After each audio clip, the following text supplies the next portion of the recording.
बाद आपका स्वागत है एक बार महाराष्ट्र बुलेटिन में। शुरुआत जहां करेंगे नांदेड़ से। पत्रकार किरणजीत ताज ने योगेश जी खरे और अभिषेक सोनवणे पर एक गांव के गुंडे ने हमला कर दिया।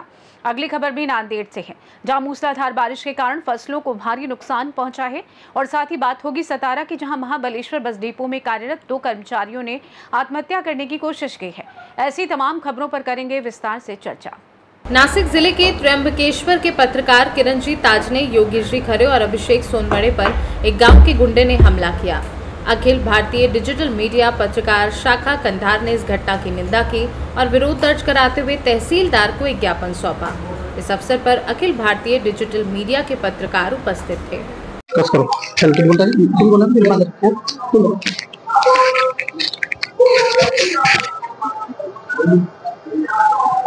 नाशिक जिल्ह्यातील त्र्यंबकेश्वर येथे सन्माननीय पत्रकार किरणजी ताजने, योगेशजी खरे, अभिषेक सोनवणे या आमच्या हाडाच्या तळमळीच्या जनसेवेसाठी झिजणाऱ्या पत्रकारावर तेथील पार्किंगच्या नावाखाली गावगुंडांनी हल्ला केलेला आहे। तो हल्ला इतका तीव्र होता, इतका भ्याड हल्ला होता की त्याचा तो निंदनीय प्रकाराचा आम्ही या ठिकाणी अखिल भारतीय मराठी पत्रकार संघ संलग्न मुंबईच्या वतीनं, कंधार तालुका मराठी डिजिटल मीडिया पत्रकार संघाच्या वतीनं त्याचा सर्वप्रथम आम्ही जाहीर निषेध करतो।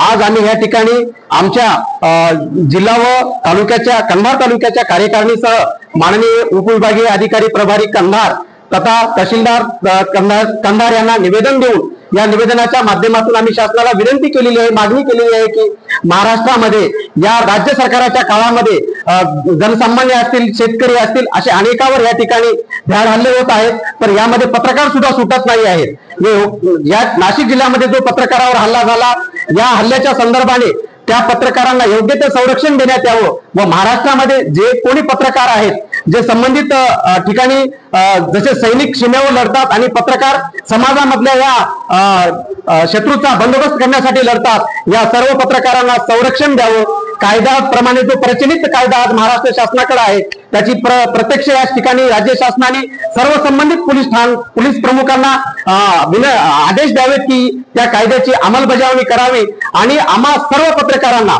शस्त्र वापरण्याचा विनाअट परवाना देण्यात यावा अशी मागणी आम्ही तहसीलदाराच्या माध्यमातून शासनाला केलेली आहे। पुन्हा एकदा या कृतीचा आम्ही कंधार तालुका डिजिटल मीडियाच्या वतीनं जाहीर निषेध करतो। जाहीर निषेध। नाशिक त्र्यंबकेश्वर येथे पत्रकार बांधवावर झालेल्या भ्याड हल्ल्याचा प्रथमतः आमच्या कंधार तालुका मराठी डिजिटल मीडिया पत्रकार संघाच्या वतीने आम्ही जाहीर निषेध करतो। पत्रकारावर जो हल्ला झालेला आहे, लोकशाहीचा 4था स्तंभ असणारा यावर हल्ला झालाय, तर जनमानसाचं काय? लोकांच्या समस्या मांडण्याचं काम पत्रकारितेतून होतं।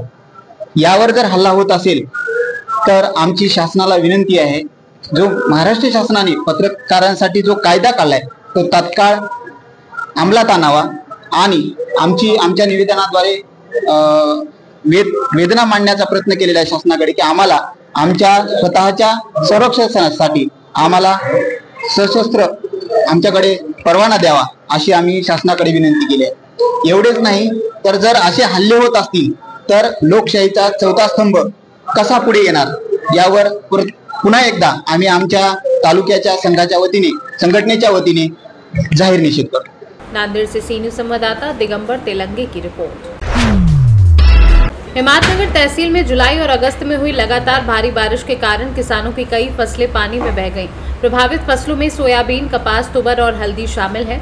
इसके अलावा मूंग और उड़द की फसलें खेतों में ही खराब हो गईं और बीजों में अंकुरित हो गई। बारिश के कुछ रुकने के अवसर पर किसानों ने कुछ फसलें निकालने का प्रयास किया, लेकिन लगातार हो रही बारिश से भारी नुकसान हुआ। किसान पूरी तरह से निराश है।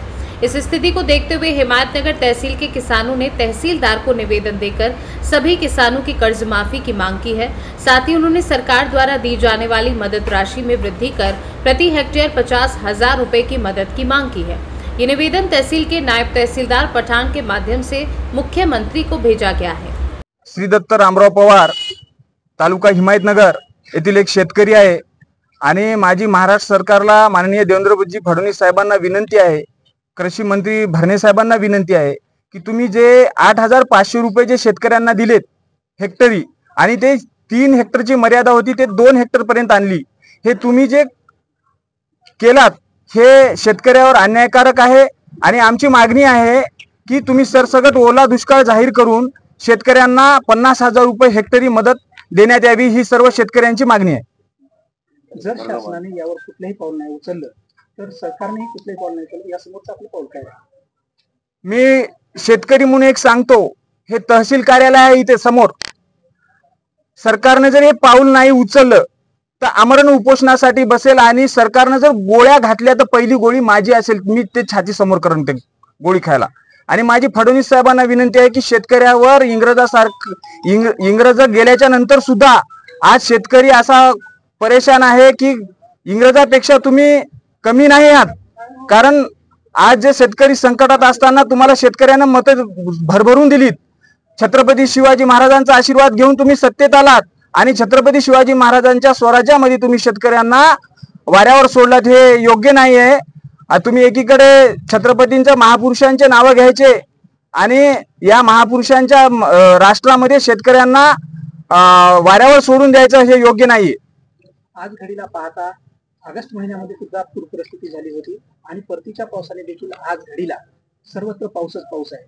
त्याच अनुषंगाने सध्याला शेतीची काय परिस्थिती आहे? शेतीची अशी परिस्थिती आहे की कोणाच्या शेतात पीक सुद्धा उपलब्ध नाहीये। नदी किनारी जे लोक आहेत त्यांचे पूर्ण शेत गेलं, नाल्या किनारी शेत गेलेले आहेत आणि या आजपर्यंत कुठलेही कर्मचारी त्या शेतावर जाऊन पंचनामा सुद्धा केलेला नाही आणि सरसगट मागणी केल्याच्या नंतरही 8,500 रुपये तुम्ही देता आणि अजून गेल्या वर्षीचाच पीक विमा राहिला, अजून पीक विम्याची कुठलीही तरतूद नाही, त्याच्यात जाचक अटी टाकल्यात। कापणी पश्चात तुम्ही पीक विम्याची आट टाकली, ही आट सुद्धा शेतकऱ्याच्या मानगुटीवर बसलेली आहे आणि ते रद्द करावी आणि शेतकऱ्याचा 7/12 हा कोरा करावा। नांदेड़ से सीनू संवाददाता शुद्धोधन हनवते की रिपोर्ट। सातपुर के श्रमिक नगर इलाके में रविवार देर रात हुई एक दिल दहला देने वाली घटना ने इलाके में हड़कंप मचा दिया है। रात करीब 11 बजे पार्क पैलेस के पास कुछ बदमाशों ने एक 22 वर्षीय युवक की सियार से काटकर बेरहमी से हत्या कर दी। इस हमले में मारे गए युवक का नाम जगदीश वानखेड़े उम्र 22 वर्षीय निवासी श्रमिक नगर है और वह एक स्थानीय कंपनी में काम करता था। रविवार रात जब वह काम खत्म करके दोपहिया वाहन से घर लौट रहा था तो पार्क पैलेस के सामने कुछ बदमाशों ने उसे रोक लिया और उससे पैसे मांगे। वानखेड़े ने पैसे देने से इनकार किया तो गुस्साए बदमाशों ने उसे सियार से काट डाला। उसे गंभीर हालत में जिला सरकारी अस्पताल में भर्ती कराया गया, हालांकि इलाज से पहले ही उसकी मौत हो गई। इस घटना के बाद मृतक के परिजनों और इलाके के नागरिकों की जिला अस्पताल में भारी भीड़ जमा हो गई है। गुस्साए परिजनों ने पुलिस को चेतावनी दी है कि संदिग्धों को तुरंत गिरफ्तार किया जाए वरना शव नहीं लिया जाएगा। इससे अस्पताल क्षेत्र में तनावपूर्ण माहौल बन गया है। इस बीच हत्या की इस घटना से सातपुर क्षेत्र के नागरिकों में दहशत फैल गई है और पुलिस ने तुरंत मामला दर्ज कर संदिग्धों की तलाश शुरू कर दी है। नासिक से सीनू संवाददाता प्रकाश खैरे की रिपोर्ट। महाराष्ट्र के खाद्य एवं औषधि प्रशासन मंत्री छगन राव जी भुजबल अपने येवला निर्वाचन क्षेत्र के दौरे पर हैं और उन्होंने भारी बारिश से प्रभावित क्षेत्रों का निरीक्षण गवड़गांव से शुरू किया है। उन्होंने किसानों के तटबंध पर जाकर भारी बारिश से प्रभावित क्षेत्र का निरीक्षण किया और अधिकारियों को पंचनामा तैयार करने के निर्देश दिए। गवड़गांव में दौरे के दौरान किसानों के तटबंध पर जाकर किसान भुजबल के सामने फूट फूट कर रोया और अपने आंसू बहाए। सरकार इस समय आपके साथ है और किसानों के नुकसान का पंचनामा करने के आदेश दिए हैं और आश्वासन दिया है कि किसानों को हर संभव मदद दी जाएगी। मुख्यमंत्र्यांनी त्या संदर्भात सांगितलेलं आहे। ओला दुष्काळ काय ते जे काही नियम असतील वगैरे आपल्याला शेतकऱ्यांना आर्थिक सहाय्यच द्यायचं आहे ना, तर पूर्ण सहाय्य दिलं जाईल ना, काळजी कशाला करताय। आणि त्यांनी तेही सांगितलं की आम्ही सगळे नियम बाजूला ठेवतो आहोत। काहीतरी नियम ना 65 मिलीमीटर ताबडतोब एका दिवसात झाला पाहिजे पाऊस वगैरे, हे सगळे नियम जे आहेत बाजूला ठेवण्यात आलेले आहेत।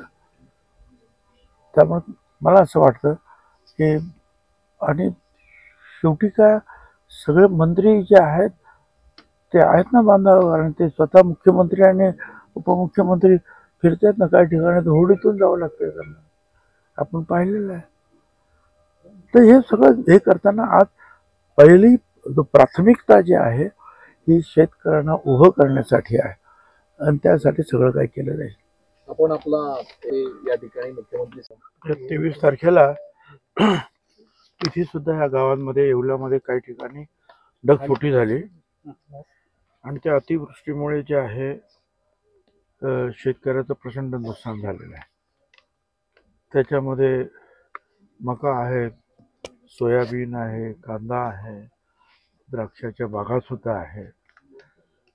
आणि आता आपण पाहिलं की शेतकरी फार हवालदिल झालेले आहे. आणि शेतकरी पुरुष सुद्धा धाय मोकळून रडत आहेत.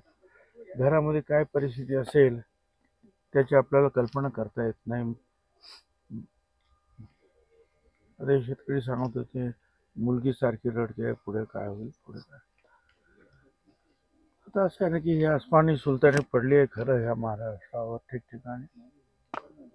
पण मुख्यमंत्री, उपमुख्यमंत्री आणि आम्ही सगळ्यांनीच मंत्रिमंडळात सुद्धा ठरवलं की ह्या वेळा म्हणजे काही अडचणीचे सगळे नियम बाजूला ठेवून जेवढी जास्तीत जास्त मदत करता येईल तेवढी मदत आपण या सर्व शेतकऱ्यांना करणार आहोत. पंचनामे सुरू झालेले आहेत आणि टोमॅटोचं पण नुकसान झालं आहे, भाजीपाल्याचं नुकसान काही ठिकाणी झालेलं आहे. कारण मुळात जे आहे ना आता खरं म्हणजे ह्या भागामध्ये पाऊस फार कमी आहे. येवल्यामध्येच पाऊस कमी पडतो. पण आता हे असं चाललेलं आहे एवढं सगळं काही गेलं कामातून. कांदे सडलेले आहेत. आता हे पाणी निघतच नाही आहे. 3-3, 4-4 फूट पाणी आहे शेतामध्ये. ते पाणी निघणार कुठं? बरं निघालं तर टाकायचं कुठे? जिकडे टाकायचं तिकडे पाणीच पाणी आहे तिथे. आणि त्यामुळे जे आहे ही सगळी मुळं कुजणार सगळी आणि ते सत्यानाश सगळं होणार. आणि त्यामुळे फार हवालदिल आहे. आता अनेक ठिकाणी तर फार वेगवेगळ्या अडचणी निर्माण झालेल्या आहेत. पण महाराष्ट्रावर ह्या अशा अडचणींना महाराष्ट्रानं मागे सुद्धा अनेक वेळा तोंड दिलेलं आहे. सगळ्यांनी आपण एकत्र येऊन. आणि यावेळेला सुद्धा सरकार अतिशय समर्थ आणि मजबूतपणे या सगळ्यांच्या पाठीमागे उभे आहेत. प्रत्यक्ष जे सगळेच मंत्री जे आहेत बांधावर जात आहेत, बघतायत आणि शेतकऱ्यांचे अश्रू पुसायचं काम करतायत. आणि माझी खात्री आहे की मागच्या मंत्रिमंडळाच्या बैठकीमध्ये सुद्धा एकमतानं पूर्णपणे शेतकऱ्यांच्या पाठीमागे उभं राहण्याचा निर्णय आपण घेतला. आणि अधिक किती मदत करायची, काय करायची हे सगळं संपूर्ण आता हा डाटा जो आहे हा गोळा होईल महाराष्ट्राचा, प्रत्येक तालुक्याचा. आणि त्यानुसार जे आहे मग आणखीन पुढचं वाटप कसं काय करायचं. पण याच्यामध्ये सुद्धा आणखीन काय वेगवेगळे भाग आहेत. जसं जमीन खरडून गेलेली आहे काही ठिकाणी, जमीनच नाही, शेती करायला जमीनच नाही उरली. किंवा काही बागा ज्या आहेत त्या कोलमडलेल्या आहेत. ह्या बागा उभ्या राहायलाच 5 वर्ष लागतात. आणि आता परत ते जेव्हा उभं करायचे आहेत नवीन त्याला आणखी 3-4 वर्ष जे आहेत कमीत कमी जाणार. म्हणजे आणि त्याच्यावर कोट्यवधी रुपयाचं जे आहे कर्ज सुद्धा घेतलेलं असतं या सगळ्या लोकांनी. त्यामुळे आपल्याला वाटतं की बागायतदार आहे. परंतु हे अशा रीतीच्या अडचणी आल्यानंतर 8-10 वर्षासाठी ते जे आहेत पार हपकून जातात, संपून जातात, अडचणीत येतात. या सगळ्याचा विचार मंत्रिमंडळात करून अधिकाधिक आम्ही मदत करू. आणि प्राथमिक सुद्धा जे आहे मदतीला सुरुवात झालेली आहे. अन्नधान्य वाटप जिथे जिथे अन्नधान्य खराब झालेलं आहे त्या ठिकाणी 10 किलो गहू, 10 किलो तांदूळ मोफत वाटप सुद्धा ताबडतोब सुरू केलं. आतापर्यंत 27 मेट्रिक टन गहू, 27 मेट्रिक टन तांदूळ. परंतु ही सुरुवात आहे, त्याची संख्या फार मोठी वाढेल. तर प्रत्येकजण जे आपापल्या पद्धतीनं काही ठिकाणी पाणी खूप असल्यामुळे आपल्याला माहिती आहे रोगराई होण्याची शक्यता आहे. म्हणून डॉक्टरांची पथकं सुद्धा तयार होऊन ती सुद्धा कामाला लागत आहेत. काही ठिकाणी गव्हर्नमेंटच्या ज्या शाळा असतील, दवाखाने असतील, ते ग्रामपंचायतीचे किंवा इतर काही लोकांचे जे आहेत ग्रामसेवकांचे वगैरे कार्यालय वगैरे आहेत त्यांची नासधूस झालेली आहे. शाळेत जाणारी जी मुलं आहेत ती पुस्तकं जी आहेत ते पुस्तकांचं आणि वह्यांचं पाणी पाणी झालेलं दाखवत आहेत आणि ते समोर ठेवून अगदी त्यांच्या मनावर काय परिणाम होते ते तुम्ही दाखवलं सगळं.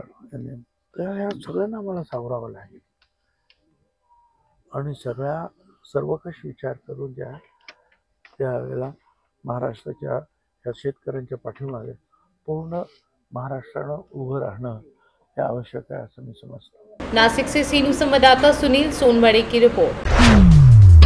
महाबलेश्वर बस डिपो में दोपहर 2 बजे 2 कर्मचारियों अशोक शंकर सबकाल 42 वर्षीय, भोला वडे पुणे और विनोद शिवाजी सुतार 42 वर्षीय कारवे सतारा ने छत पर चढ़कर आत्महत्या करने का प्रयास किया। जानकारी के अनुसार दोनों लंबे समय से तबादले के लिए प्रयासरत थे, लेकिन उनका आवेदन विभागीय अधिकार क्षेत्र के कारण तुरंत मंजूर नहीं हो पाया।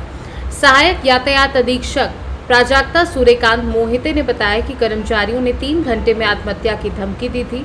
घटना की गंभीरता को देखते हुए महाबलेश्वर पुलिस, नगर पालिका और महाबलेश्वर ट्रैक्टर्स के जवान मौके पर पहुंचे और कर्मचारियों को समझा बुझाकर सुरक्षित नीचे उतारा। महाबलेश्वर पुलिस स्टेशन में मामला दर्ज है और आगे की जांच पुलिस हवलदार संतोष शेलार कर रहे हैं। सतारा से सी न्यूज़ संवाददाता अब्दुल की रिपोर्ट। फिलहाल के लिए इस खास बुलेटिन में बस इतना ही। देश दुनिया की तमाम बड़ी खबरों को जानने के लिए जुड़े रहें सी न्यूज़ भारत के साथ। हर खबर आपके साथ, आपके हाथ।